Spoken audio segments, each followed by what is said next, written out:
Hello dear students. तो मैं हूं आपका अपना प्यारा प्रोफेसर भैया।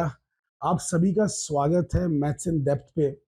तो यहाँ पर हम लोग जो है इंजीनियरिंग फिजिक्स में जो एक बहुत ही इंपॉर्टेंट और बहुत ही इंटरेस्टिंग टॉपिक है जिसका नाम है रिलेटिविटी, ये डिस्कस करने वाले हैं।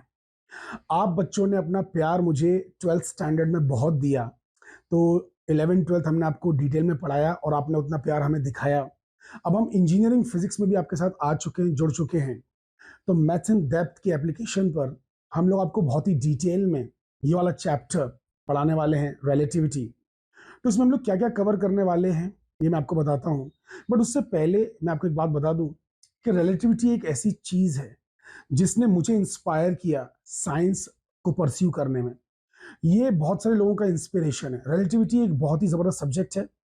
इसको आप सिर्फ एक ऐसे सब्जेक्ट मत पढ़िए, इसका थोड़ा फील भी लीजिए, समझिए कि आखिर कहना क्या चाहता है। इसके अंदर सारे के सारे इंपॉर्टेंट यानी कि और इंटरेस्टिंग फिनोमिनन हैं।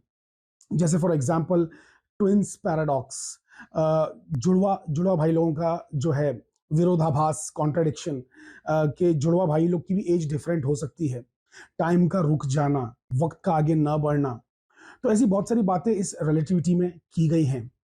हाँ, ये बात अलग है कि हमारा जो सिलेबस में जो रिलेटिविटी का पार्ट दिया हुआ है वो काफी सीमित है, काफी लिमिटेड है।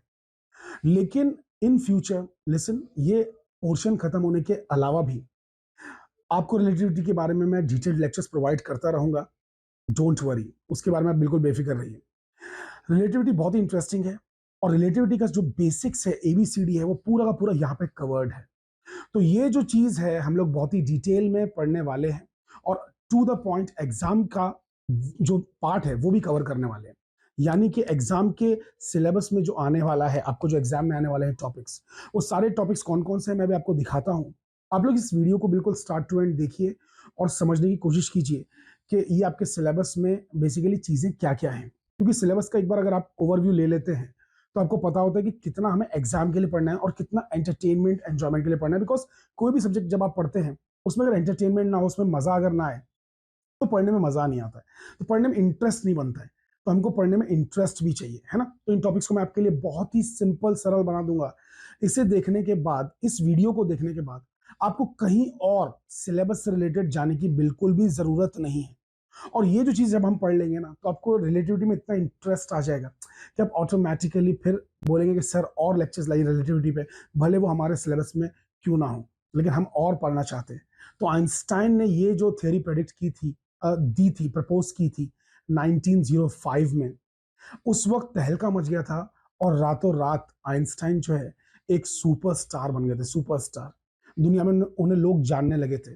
उससे पहले आइंस्टाइन को कोई नहीं जानता था। आइंस्टाइन एक प्रोफेसर भी नहीं थे, वो उनको जॉब नहीं मिला था कहीं, वो एक क्लर्क थे पेटेंट ऑफिस में। और वहां बैठ के उन्होंने इतनी बड़ी थियरी बनाई, दिमाग में पूरा मतलब एक्सपेरिमेंट करके दिमाग में सोच के उन्होंने थियरी बनाई। ये अपने आप में एक बहुत बड़ा अचीवमेंट है। उनकी एज आई थिंक उस टाइम शायद 24 ईयर्स थी, मुझे एग्जैक्ट याद नहीं है, प्लस माइनस आप 2-3 साल पकड़ सकते हैं। बट अप्रोक्सीमेटली 24 ईयर्स की एज में, जिस एज में हम लोग तो मस्तियां करते रहते हैं, हम लोग खेल कूद करते रहते हैं, बट उन्होंने इतना बड़ा काम कर दिया जिसने उन्हें बेसिकली इवेंचुअली जाके आगे जाके 1920s में नोबेल प्राइज भी दिलवाया। तो कहने का मतलब ये कि ये बहुत ही इंटरेस्टिंग टॉपिक है। तो इसमें हम कवर क्या करने वाले हैं, चलिए बिना किसी देरी के आगे बढ़ के देख लेते हैं। तो रिलेटिविटी में सबसे पहला जो चीज हम लोग देखने वाले हैं वो है कार्टेशियन कोऑर्डिनेट सिस्टम के बारे में। हमें पहले कार्टेशियन कोऑर्डिनेट सिस्टम समझना होगा। कार्टेशियन कोऑर्डिनेट सिस्टम, आप सभी लोग उस चीज से भली भांति परिचित हैं, आप सभी लोग वाकिफ हैं कि क्या होता है कार्टेशियन कोऑर्डिनेट सिस्टम। आपको पता है, बट उसको थोड़ा सा और डिटेल में हम समझेंगे कि जो X Y Z coordinate axes होती हैं उसमें अगर कोई इवेंट घट रहा है तो उस इवेंट को कैसे डिफाइन किया जाएगा, कौन से पॉइंट से डिफाइन किया जाएगा। तो हम कार्टेशियन कोऑर्डिनेट सिस्टम पे एक जो है मतलब लेक्चर लेंगे, ठीक है। फिर उसके बाद स्पेशल थ्योरी ऑफ रिलेटिविटी का हम लोग देंगे इंट्रोडक्शन, कि आखिर ये थ्योरी ऑफ रिलेटिविटी स्पेशल क्यों कही जाती है और बेसिकली ये क्यों न्यूटन की जो पुराने आइडियाज हैं उनको टॉपल कर देती है, उनको ओवरटर्न कर देती है। रिलेटिविटी रिलीज होते ही, ये थ्योरी दुनिया के सामने आते ही न्यूटन की थ्योरी पे लोग सवाल उठाने लगे और बहुत सारी चीजों को बदलना पड़ा, हमें पूरा फिजिक्स चेंज करना पड़ा। और फिर हम जानेंगे कि क्या होती हैं इनर्शियल फ्रेम्स, क्या होती हैं नॉन इनर्शियल फ्रेम्स, इनके बारे में हम डिटेल में समझेंगे। ये जो फ्रेम्स ऑफ रेफरेंसेस हैं, ये बहुत ही इंपॉर्टेंट होते हैं और ये हर फील्ड में काम आते हैं, हर फील्ड में काम आते हैं। ये साइंस के बच्चों को भी काम आते हैं, इंजीनियरिंग के बच्चों को भी काम आते हैं, टेक्नोलॉजी में काम आते हैं। ये बहुत ही इंपॉर्टेंट चीज है। तो ये क्या होती है inertial and non inertial frame, इसको हम लोग डिटेल में समझेंगे। एंड ये मैं आपको गारंटी देता हूं कि आपको ये इतने अच्छी तरीके से समझ में आएगा कि आप इसे जिंदगी भर नहीं भूलेंगे। I will hammer these concepts into your brain. इसके आगे जो टॉपिक है that is Galilean transformation. Galilean, so Galileo, Galilei का नाम सभी ने सुना है, इटालियन एस्ट्रोनॉमर, इटली से बिलोंग करते थे गैलीलियो, एंड न्यूटन के जमाने से पहले थे।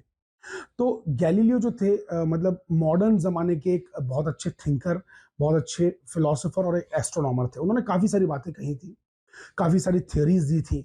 उन्होंने ही सबसे पहले एक्सपेरिमेंट करके साबित किया था कि जो हैवियर ऑब्जेक्ट्स हैं और लाइटर ऑब्जेक्ट्स हैं, दोनों के दोनों साथ में गिरते हैं। उन्होंने ये experiment leaning tower of pizza जो इटली में है, जो टेढ़ा सा टावर आपने सुना होगा, एक जमाने में वंडर ऑफ द वर्ल्ड भी था, हालांकि अभी नहीं है लिस्ट में, लेकिन उस पर खड़े रहकर उन्होंने दो चीजें ड्रॉप की थी, एक हल्की और एक बहुत भारी, और उन्होंने प्रूव किया था कि मतलब यानी कि अगर एयर रेजिस्टेंस को बिल्कुल नेग्लेक्ट कर दिया जाए तो सारी चीजें सेम रेट से फॉल करती हैं। तो गैलीलियो के बारे में तो आप जानते हैं, इन्होंने जुपिटर के जो 4 चांद हैं उनको भी ढूंढा था। जुपिटर में बहुत सारे चांद हैं, उसमें से 4 चांद इन्होंने ही जो है डिस्कवर किए थे। तो गैलीलियो ने रिलेटिविटी में क्या कंट्रीब्यूशन दिया है, उस कंट्रीब्यूशन को हम लोग समझेंगे बहुत ही डिटेल में, गैलीलियन ट्रांसफॉर्मेशन।